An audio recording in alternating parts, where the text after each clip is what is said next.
We can't talk about mental health without talking about trauma as well. So that's another aspect to mental health.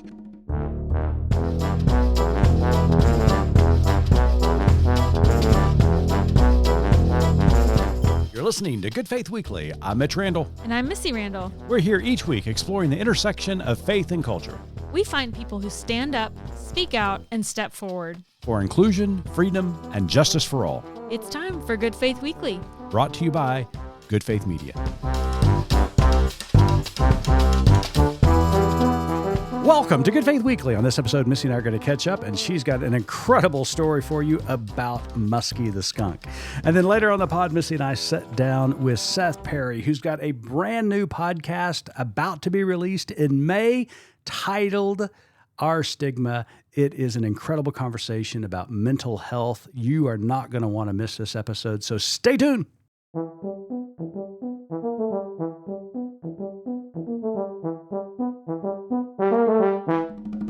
Hello there, Missy. Hey, how are you? I'm well, and you? So, do you know that feeling when you have something to tell your best friend and you are so excited, adrenaline's pumping, you can't wait to get there to tell this person or show this person something? You got some goss, don't you? Yes. I don't know that I call it goss. Okay. But, and I don't want to oversell this. Okay. But I've been living with this for 6-7 days Oh now. my gosh, I cannot wait. And I feel in my knees the way I felt before I showed you positive pregnancy tests. Oh, wow. And for the record, you're not pregnant, right? No. That is a way oversell on this.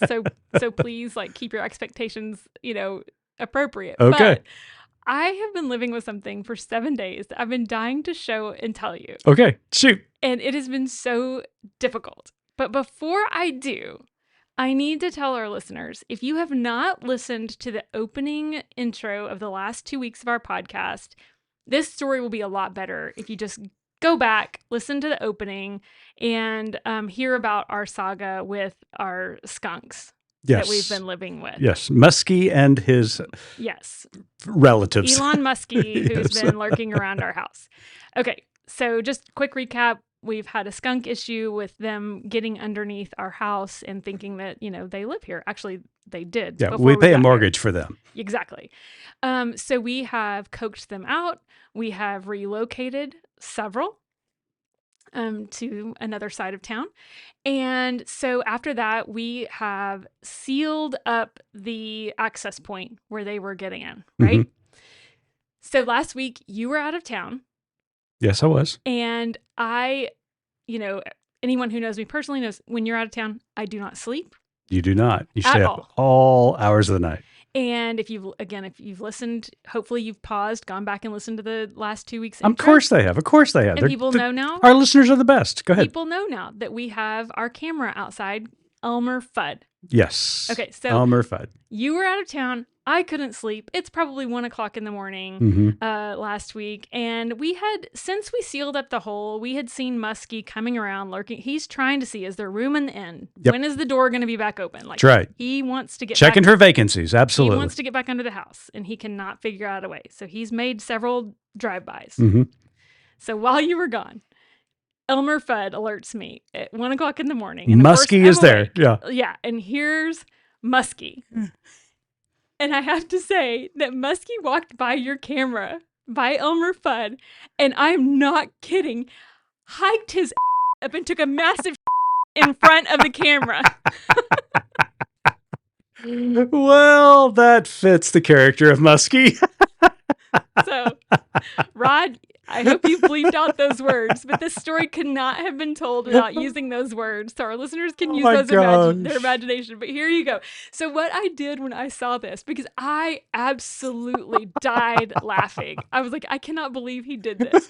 He was giving you the big finger. Yes. You blocked off his home. And so, go ahead. Certainly following the reputation of his namesake. Absolutely. Absolutely. Taking a big dump on America right now. He's going to take a big dump. Yeah. But I cannot tell you, even though I knew you were on the East Coast and an hour ahead and there was no way you were awake, I went into the camera and downloaded and deleted that video so fast because I did not want you to see it before I was able to tell you in real time and our listeners on our podcast that he did that. I'm going to show you the video now. It's about 12 seconds long. So, Rod, you can clip this out, but I just want your reaction. Oh my gosh. Tail up in the air, waving like the American flag. And yes, there it is. Yes. Thank you, Elon Musky, for just pooping at the camera. Pooping everything. Yeah. That is what he did. And right? See, that was worth it, right? Oh my gosh, I can't believe you held on to that. It was so difficult. I have been sitting on this for a week wanting to tell you. But it was just so perfectly well played by Musky. Yeah. And yeah, so it was crazy. But and so here's what's even crazier is that I'm kind of thankful that he took a crap by our house and didn't spray the house. It could have been much worse. It could have been. And you know what was interesting about watching old Musky, poop right there at the camera? They apparently do what dogs do when they walk away. They, dig to cover up their poop. I thought that was kind of funny. It was like a little dog out there. Oh, Musky. Anyways, so that is my story that I bring to you today before we get into more serious topics. That was absolutely worth the wait. Wasn't it? That's my story. But while we are on the topic of relocating. Okay. Can't see, but wait for this transition. But go ahead. This is a terrible transition, and I don't know how else to do it. But I feel like we have to talk about what's going on in our nation with the relocation of folks. Yeah. Well, Missy, here legally. Let's just be candid. It is a storm right now. Okay, we can say that. Yeah. So I know there are 2 articles that we released this week in particular that you and I want to talk about, and one by Miguel de la Torre that basically starts out saying Trump is a sodomite. Mm-hmm. We're full of all the language on today's opening. We are. Yeah. Wow. Lots of bleeping, I'm sure, going to be happening. Yeah. But I want to talk about that a little bit because it's becoming very apparent that it's not going to be very long until you know someone or you know of someone who has been removed. Yeah. Who was here legally. Yeah. Our son lives in Somerville, where the Tufts student was apprehended and is kind of living through in real time what that looks like in his community. One of our coworkers knows someone in his community who's been removed. So yeah, I just want to talk a little bit about that. And in particular, the 2 articles we had this week, one from our senior editor, Craig Nash, and one from, like I said, Miguel de la Torre, talking about what it means to welcome the stranger and how we are supposed to be acting and reacting as people who claim to follow the words of Jesus. Yeah. This particular issue goes to the heart of 2 very fundamental elements of who we are as a people. One, as a citizen of the United States of America, and 2, as a people of faith. Now, first of all, I want to say this. No one should be surprised that this is happening because President-elect Trump, during the campaign, told us this was the agenda for a second Trump presidency. Mm-hmm. And lo and behold, this is exactly what we're getting. And so we are seeing these mass deportations here in America, the targeting of especially Hispanic, Latino communities here in the United States, and even thumbing his nose at the judiciary. So you got the executive branch just really, saying they don't care what the judiciary says. So that's another issue. But the articles that you're talking about speak to the heart of what is so concerning about what is happening right here in America. Because yes, there are undocumented immigrants in this country. Many of them, and I would venture to say most of them, are wonderful people living their lives who have fled oppression, who have fled violence, who are just trying to provide resources for their families here in the United States as well as back home. And they're using that as a backdrop for deportation. What we are talking about specifically are people who are actually here legally, who are here on student visas, who are here seeking asylum. And there is this big umbrella that the Trump administration has issued that is lumping all of them together. And they're using ICE to round them up and to deport them to other countries. And it is terrifying. It's terrifying because there's no due process. There's no due process. And that's not to say there might not be some folks here that are, committing crimes or whatever. And at that point, they are still entitled to due process. Still entitled to due process. And so that is what's terrifying. And like the woman who was taken in Somerville, Massachusetts, and we all saw the video of that. And I suspect there will be more videos coming out in situations like this, that the individuals never identified themselves. They never showed credentials. And she didn't have any idea what was going on. And, and she's here legally. Yes. And the reason for her abduction, I'm going to call it an abduction. It was not an arrest. It was an abduction by the federal government of the United States. She was here legally. And the sole reason for her abduction is because she expressed her First Amendment rights. And here is something that every American needs to know. If you are here legally, the Constitution of the United States protects free speech. So this is a violation of the very Constitution that people take an oath of office to defend. And so it is, in my opinion, grounds for impeachment when you violate the United States Constitution. Now, I want to go back to what you mentioned earlier, and that is the article by Miguel de la Torre and our senior editor, Craig Nash. As people of faith, Missy, I am appalled that people who call themselves Christian think this is somehow connected to their faith or an extension of their faith. This is diametrically opposed to any semblance of a Christian faith, because we are specifically taught in the scriptures, primarily by the Gospels themselves and Jesus himself, to be welcoming of the strangers. And Miguel uses some very provocative language, calling Trump a sodomite and America as a country of sodomites. And what he is saying is using a very popular story in Genesis. A weaponized text. A weaponized text that is so mistranslated and applied in churches and faiths across the world, of really looking at that text and seeing what the violation of that text is.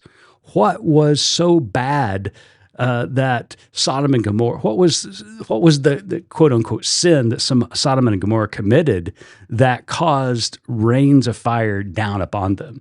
It was not any sexual misdeeds. It was them being inhospitable to guests and unwelcoming of the stranger. And you can look it up in the text. It is there in black and white. When the messengers of Yahweh show up to Sodom and Gomorrah, and they knock on the door of Lot and his family, Lot welcomes them in.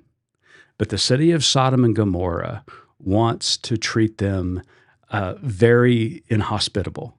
And here is really some of the strange things about that text, is that Lot basically offers his daughters in sacrifice to take care of these strangers. That's how important it was to welcome the stranger in that cultural context. And the people of Sodom and Gomorrah didn't want to have anything to do with it. So the sin, the egregious behavior by that city, the actions that caused the rain of fire to come down upon them and to be destroyed, had nothing to do with sex. It had to do the fact that they were not willing to welcome the stranger in their midst. And by God, America right now, as Miguel de la Torre so poignantly says in his piece, is exactly happening here today in the United States of America. Yes, I have heard that text preached numerous times, and I think I was telling you the other night at dinner, oddly enough, even growing up as, in conservative fundamentalist circles, I do remember hearing that it was about welcoming the stranger. What you never really heard about growing up was the fact that he offered up his daughters instead. And I can't make sense of that at all in any way, shape, or form. I'm not going to pretend to. It's very problematic. But at the same time, what he says is true. And what the sad thing is I think, especially during the first Trump presidency, everybody's, this isn't who we are. This isn't who we are. Mm-hmm. And the sad thing now is I think that many of us who don't agree with these policies and these practices are forced to face the reality. Mm-hmm. This is who we are. 100%. This is the great tension of the United States of America, the tension between who we truly are and who we hope to be. This is who we are as a country, in the words of Childish Gambino, one of my favorite artists. But the reality is the founders created a country hoping that it would continually change and evolve and get better, and in their own words, become a more perfect union. The greatness of America is the ability to not accept our present day reality, but to strive to be better, to be more inclusive. When slavery was decried, and there are people who held on to slavery, the country fought a war about it. There were other issues, such as how we treated indigenous people. And still, it's not perfect. Let me be clear about this. How we treat women, suffrage, for example, civil rights. You can go down the list of the issues where we have failed as a country. But the genius of America, the greatness of America, is that America tries to assess its wrongs and tries to be better, and tries to implement policies and laws and to make certain that there are rights included for all people. They're inclusive, and the emphasis on equality in rights has always been central to our identity. Yes, this is who we are, Missy, but it doesn't mean this is who we should be. We should always be striving to be better as a people. And my biggest criticism of the MAGA movement is that they want to take us back to a time where there was a certain type of person who had full rights. Full rights, absolutely. And it's white supremacy. It is white supremacy at its core. It is the patriarch exerting their power over all. And that is not a place where we need to go back. America is not a country that looks back, Missy. America is a country that looks forward. I think that part of the problem is that, our founding fathers claimed to want to make a more perfect union, or that all men were created equal. And we all know that that was a very flawed line of thinking from their perspective, because obviously that had limits on it. But I think the maybe unintentional genius of what they constructed within our government is that the potential is there for us to always be moving forward and to always be doing better. And that is what we have been, we've been taught growing up, is that we are a nation always striving to be a more perfect union. And so for you and I, who have, a belief and a following in a creator that wants us all to have, equal rights and opportunities, we see that as the path to more perfect union. And that it's very disappointing for us to really see true colors of those who feel like that's not the path to their more perfect union. And it's heartbreaking, and it's really, it's a gut punch to see and to figure out that there are many people who place limits on who they think should have and have not and have access. So yes, I think the genius in the founding fathers, they couldn't have ever envisioned what that would turn into. But I'm so thankful for that foundation, because we can lay claim to it, and we can lay claim to say that this nation is built to become a more perfect union, and we need to reckon with what that means. Yeah.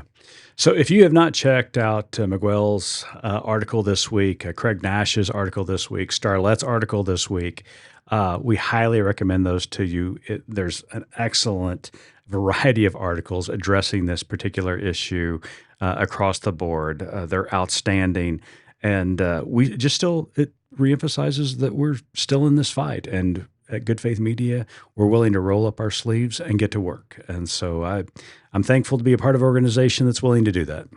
In the meantime, Yes. we have a dear friend. We do have a dear friend. Seth Perry, who, thank the Lord God Almighty, is working in the space of mental health. Thank God. Yes. That is Absolutely. very definitely needed right now. Yes. And Good Faith Media is in the process of finalizing production on his podcast. Yep. Called Our Stigma. So good. It's so good. About mental health, in Yes. particular in rural areas. And he's a minister in Minnesota. And it is, I've listened to the first episode. It's fantastic. Yep. So we are talking to Seth today about those issues in mental health, about his podcast, and a few other things.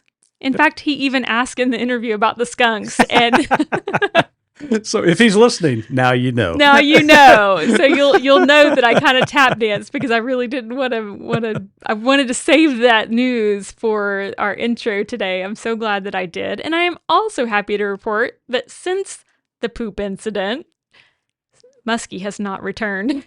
Musky has not returned. I think he has made his final message to you. Message received, Musky. Well, we'll be right back with Seth Perry. For decades, the Festival of Homiletics has nurtured, challenged, and inspired thousands of preachers in their God-given calling. And this May, you can be part of the revival from the comfort of your own home. Live stream the sermons and lectures from our compelling speakers throughout the week, or watch the recordings at your leisure, and participate in dynamic community through our interactive platform. Please join us as we restore what has been depleted and nourish one another at the festival. Please visit www.festivalofhomiletics.com to reserve your spot today.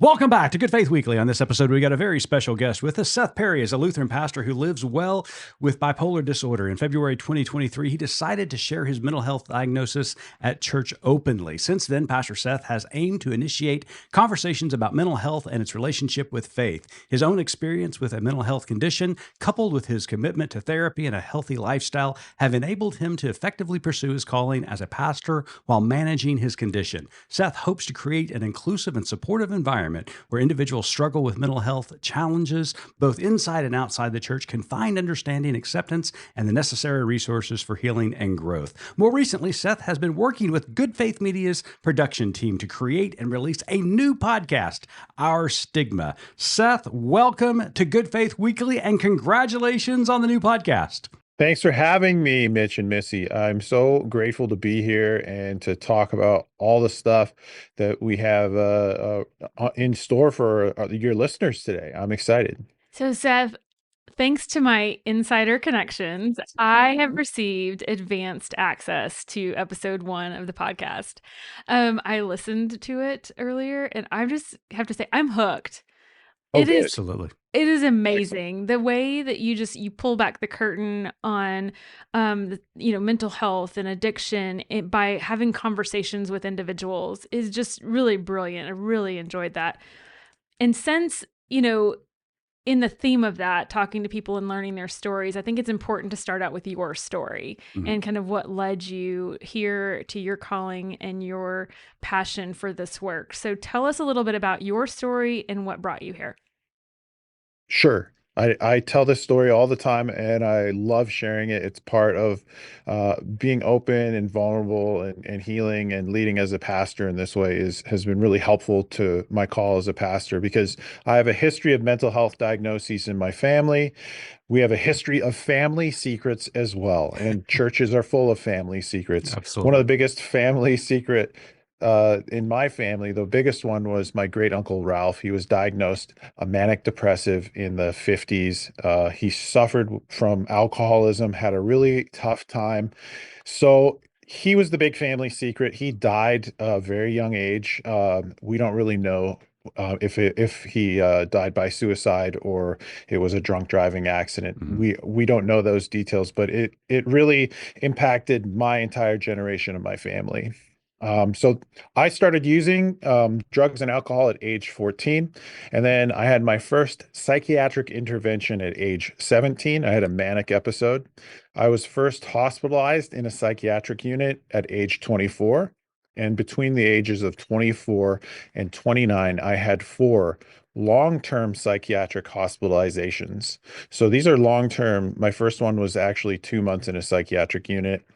And additional stays were around a month long. And then I had a 5 month stay in inpatient treatment for addiction and mental health.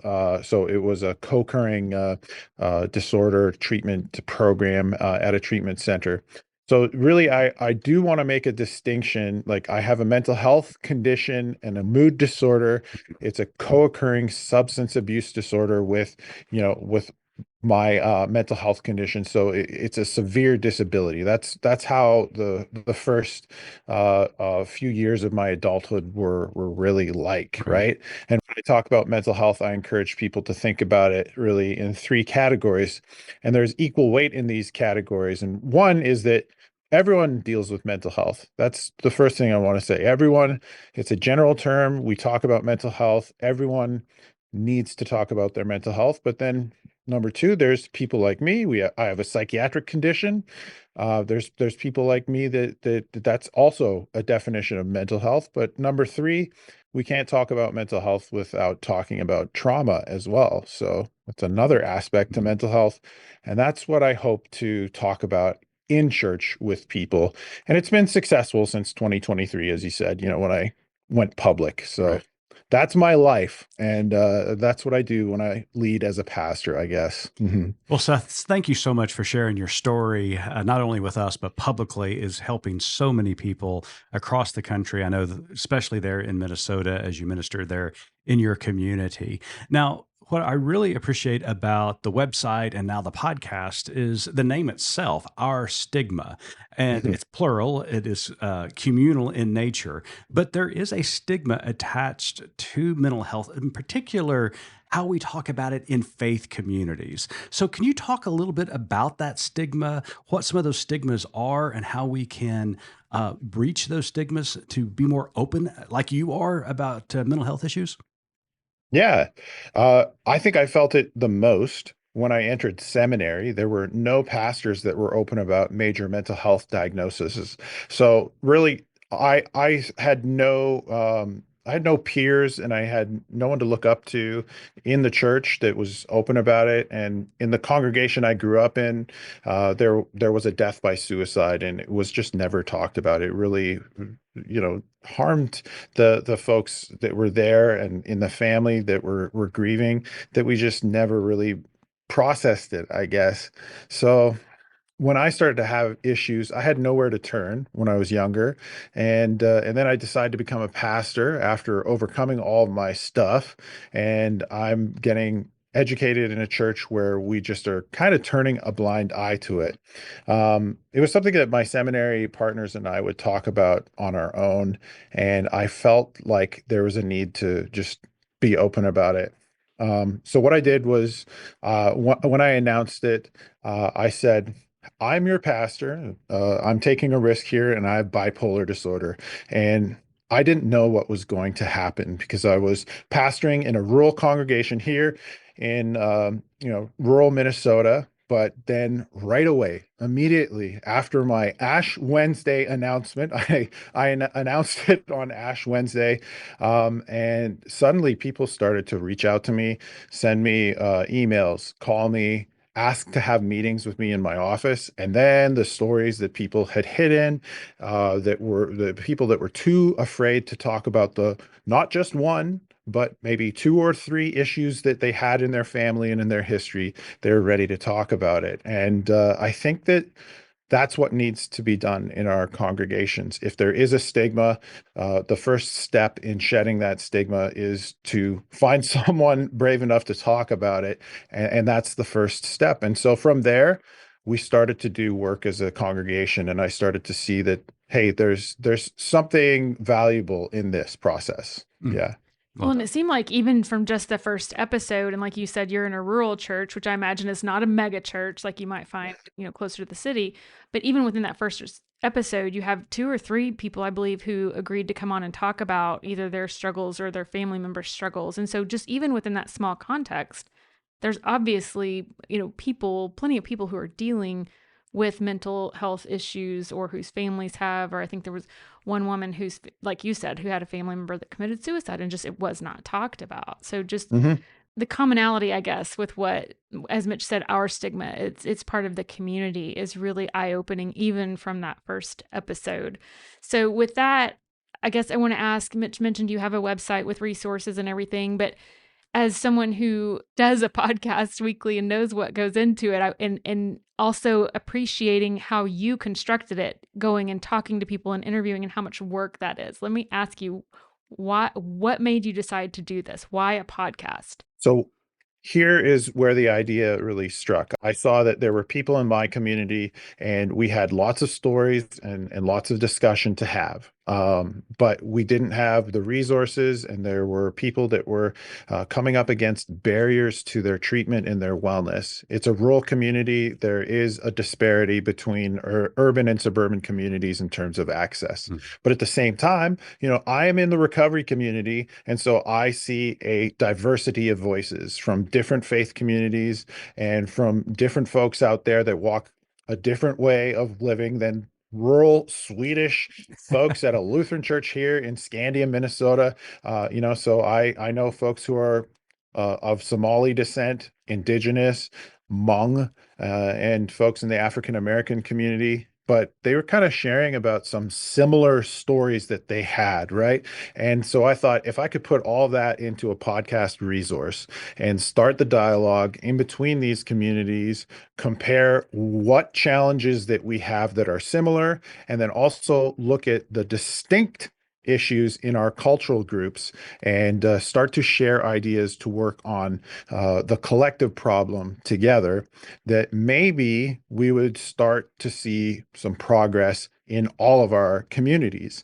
And really, I think that's some of the groundwork that this first season really has done. I've been able to learn things from people by having interviews with them that I've been able to apply in my own congregation. And I never thought that I would learn this quickly from other folks, but there's people doing parallel work in mental health and addiction, and I certainly have been inspired and educated by them in the process. Yeah. And so I'm so glad you brought this up, Seth, because there's so many important components to this podcast. One is breaking down the stigmas of just talking about mental health within faith communities. But what I really love about our Stigma podcast is the amount of diversity that you bring to each episode. And so, you already named, the people groups and cultures and traditions that you interview throughout the series. So what are some of the things that you learned from other traditions and other cultures that you can talk about today? I know that the audience is going to learn so much from this podcast, but what are maybe the top 2 that you learned? So there's 2 things, and I'm glad you said 2, because it's like we rehearsed it, Seth. Yeah, I know. Weirdly, we did not. Recently, I was just speaking with Y Mua, who's a Hmong advocate for mental health, and he's a peer recovery specialist. He has his own organization called Kong Recovery for the Hmong community, about culturally specific mental health and addiction needs for that community here in Minnesota. And I'm sitting down and talking with him just this last Monday, recording part of the episode, and he starts talking about his elders in his community. There's 18 clans in the Hmong culture, and those clan leaders, they have their rigid old ways. And then I was like, yeah, you know what? In the Lutheran church and in the Lutheran tradition, we've got some traditionalists here that really have a Eurocentric perspective on faith, and that has clashed with mental health treatment, because in the old Swedish way, you don't talk about your problems. But guess what? Same with the Hmong elders. But at the same time, I spoke with Richard Wright, who's an Ojibwe from the Leech Lake Band, and he was saying, well, some other elders, not like me, but some other elders, they're stuck in their ways and they don't want to talk about problems like mental health and addiction. Same with some of the folks in the African American community, like Ivan Nelson, who's collaborating with me on the project. He's from African American Survivor Services, and he says some folks in our Black churches are elders and leaders, and they're not talking about mental health and addiction. Same with the folks in the Somali American community.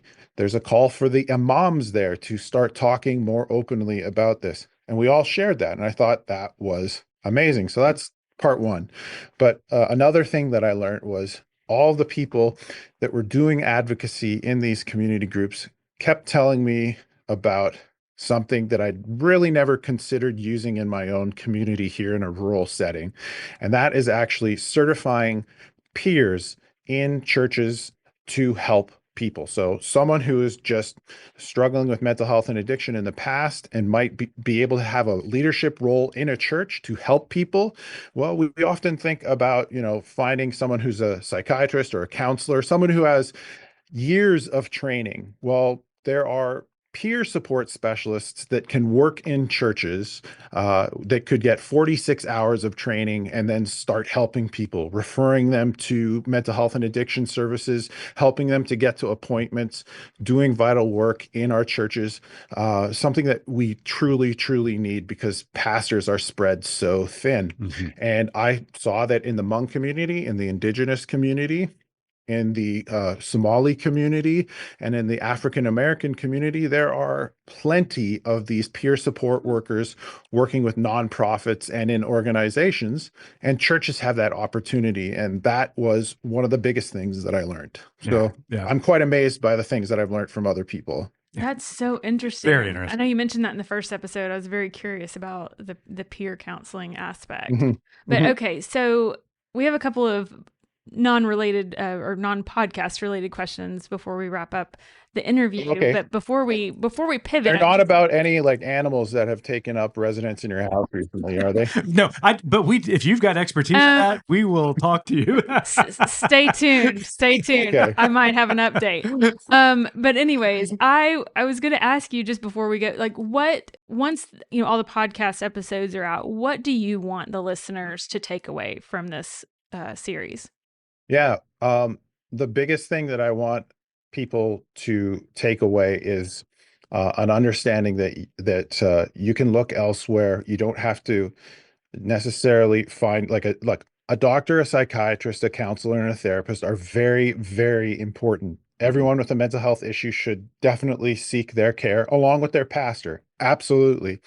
But at the same time, you should look for support to go alongside of that from community organizations, particularly nonprofits like the National Alliance on Mental Illness that will happily work with any church. And a lot of people don't know this, that they can come in and they can teach a class called QPR, which is basically CPR for suicide prevention, which is something many churches need to consider doing, or they can do a seminar on mental health first aid. And if you're in a church right now, you should ask yourself, have you ever had that at your church? So that's one way. Look at nonprofits like NAMI to come in, or there are organizations called recovery community organizations, and they are popping up everywhere. And those are organizations that are run by people in recovery that will serve people in recovery, and they fit hand in glove with any church. And a lot of them are housed out of churches. And that's the kind of thinking that I want people to start embracing alongside of finding mental health professionals. But there's also a grassroots movement of people in recovery that will happily work with the population in your church to provide them services that they cannot provide or find anywhere. Yeah. Another issue that you have been involved in, Seth, has been the opioid settlements. And so you share a little bit about that, the intels and the things revolving around that. Can you tell us a little bit about where that situation is? Yeah. So $50 billion over 18 years, and we're only about a year and a half into this. That's being paid out to states, and state and local government decides on 85% of where that money goes. Hmm. That settlement, those are from pharmaceutical companies that pushed opioids on people over the last 25, 30 years. And it created the opioid crisis, which is not just an addiction crisis, it's a mental health crisis. Right.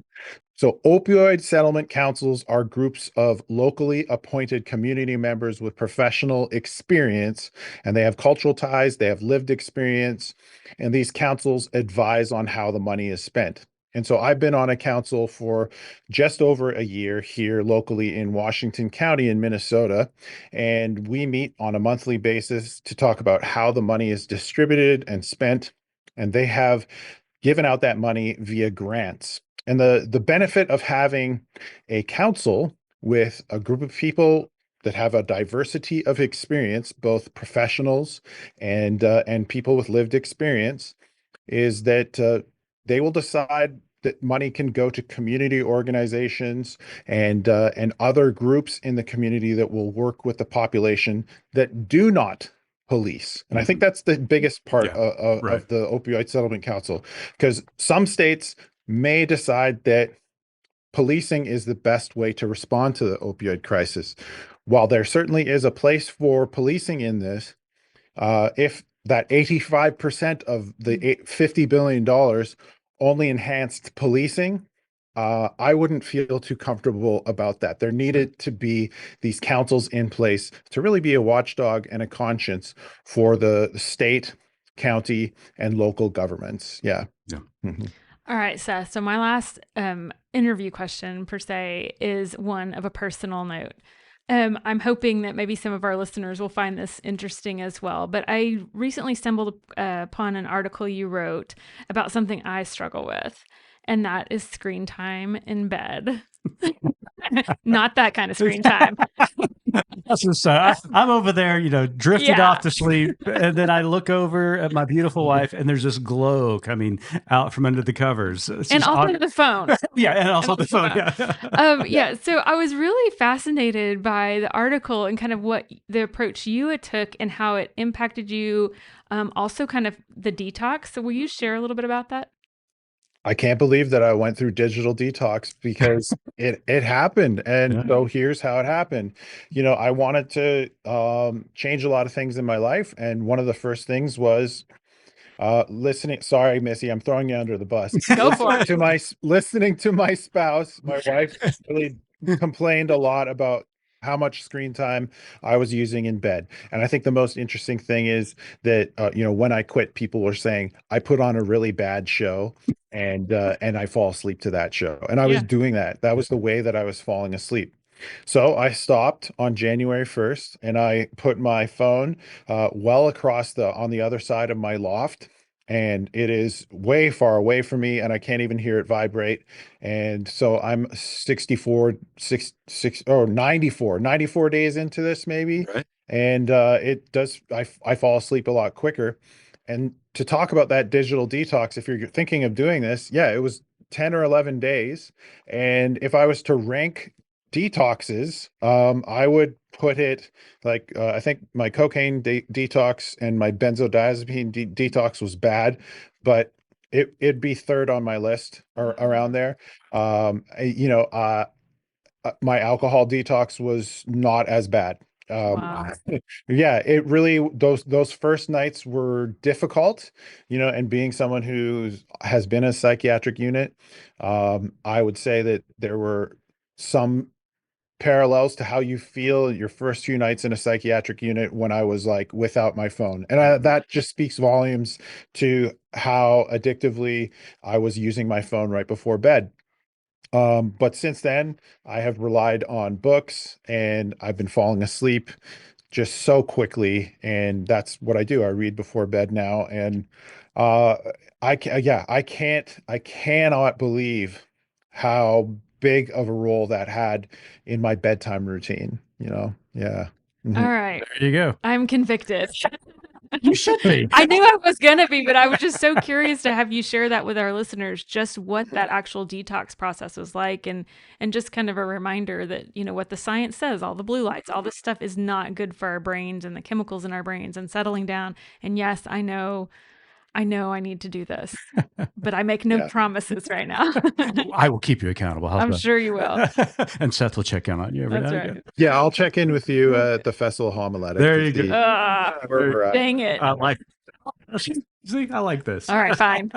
Yep. Well, Seth, it has been a joy talking to you. But before we let you go, we've got one last question that we ask all of our guests, and Missy has the privilege of asking it. So, Missy, Well, Seth, as you know, our tagline at Good Faith Media is "There's more to tell." So, in light of your work and our conversation today, what is your more to tell?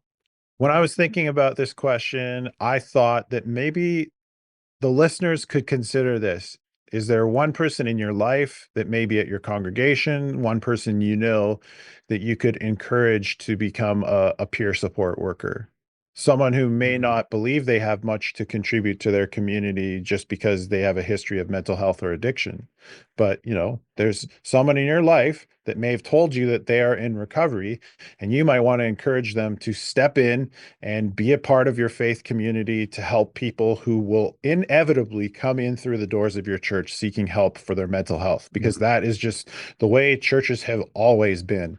So, is there an organization that you can connect to, that you could look and research about, that you could get training for this person? Because there's plenty of local organizations across the United States that could train this person. How are you going to empower someone in your church that has lived experience to step into that role and to let them know that you heard me talk about it and tell you that it's possible? Because it is. In under 6 months, they could really be living a fulfilling vocation, helping people. And that actually helps someone recover. Yeah. I love it. That's Reverend amazing. Seth Perry, Lutheran Thank you so much. minister. Check out his website at ourstigma.com and make certain to check out the new podcast, Our Stigma Podcast. And when's it going to be out, Seth? It releases. First episode is on May 1st of 2025. So wherever you listen to your podcast, make certain to subscribe and listen. We have got a preview of it, and it is outstanding, as Missy's already indicated. Seth, it's always a great time to talk with you, and we'll see you soon in Atlanta at the Festival of Homiletics. Looking forward to it.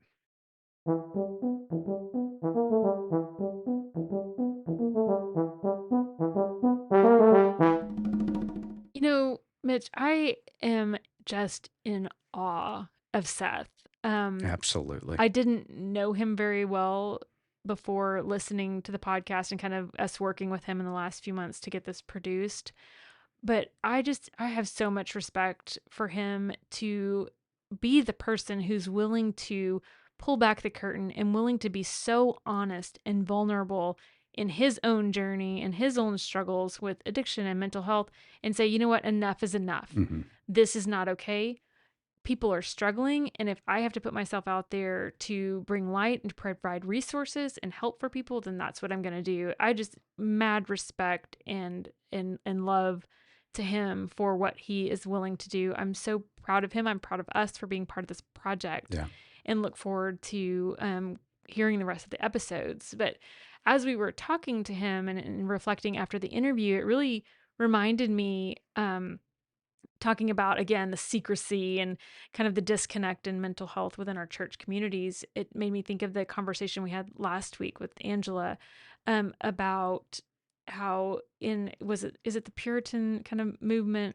Yeah, the Puritan ethic of pull yourself up by your bootstraps and work your way out of these things. And how at some point we separated the there head from the heart, or the head from the body, when we were talking about something as kind of, I don't know, not trivial. It's not what I'm trying to say, but we were talking about dancing. And she said, somewhere along the way, we just separated the head from everything else. And we forgot that we are a whole person. Yeah. And it just made me think of kind of how we've treated mental health, and in the same sort of way. Mm-hmm. If there's something wrong with your mental health, it's something wrong with the way you're doing life and you're handling it and your faith and all of these things. And it's just not true. And we've talked about it in some ways on this podcast many times, how we've we've stopped kind of caring for the whole person and making sure we are whole humans that God created us to be. Yeah. It's just, Missy, it's another example of how we misunderstand the teachings of Jesus. And we go back to the Great Commission, and everybody is able to quote that. What is the greatest commandment? That the young rich ruler lawyer asked Jesus, and he says, love God with all your heart, mind, and strength, which is the whole person. But then he follows that up, which is not a secondary commandment, but attached to the first one, love your neighbor. But then there's that, 2B part of that where it says you love your neighbor as you love yourself. And it is an incredible lesson on the importance of taking care of the whole self, loving God, loving your neighbor with your whole self, but loving yourself as well, taking care of your spiritual, your mental, your physical, your whole self. And we forget that, how important that is.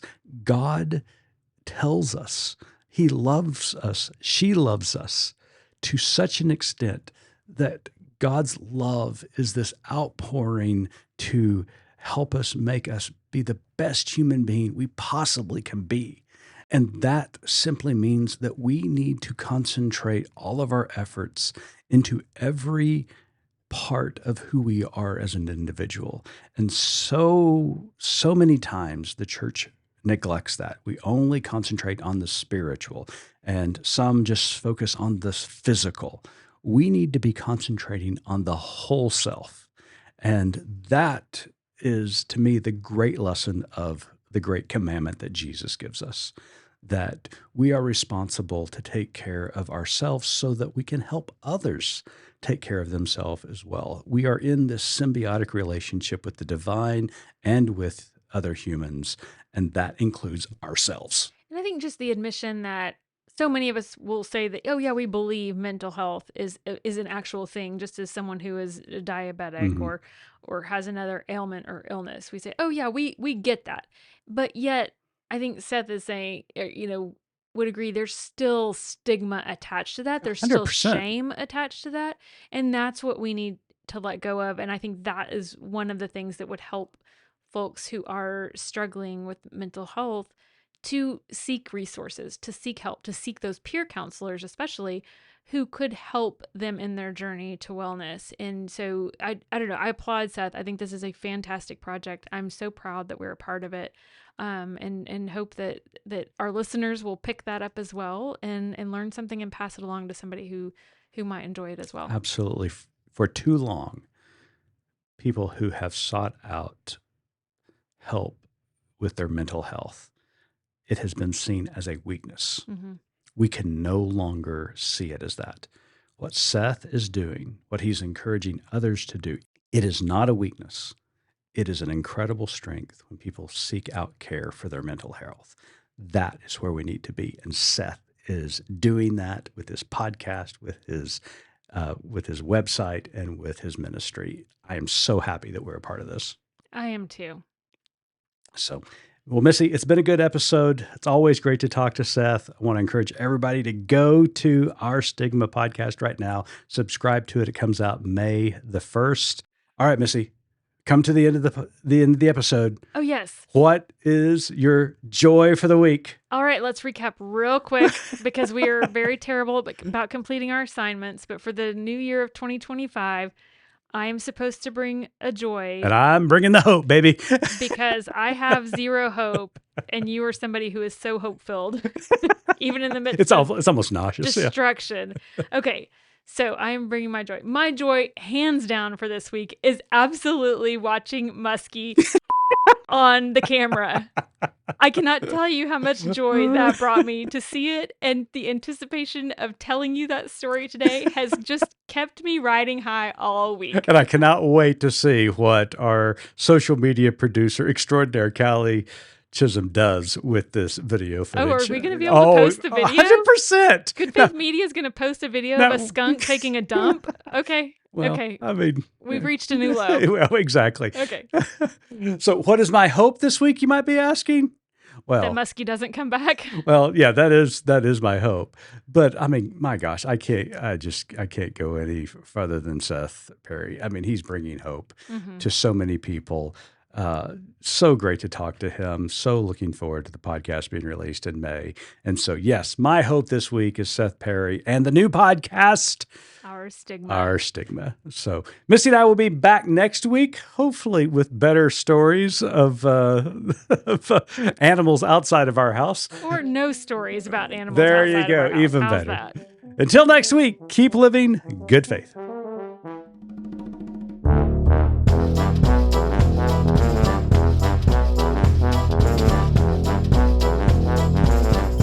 You've been listening to Good Faith Weekly, hosted by Mitch and Missy Randall.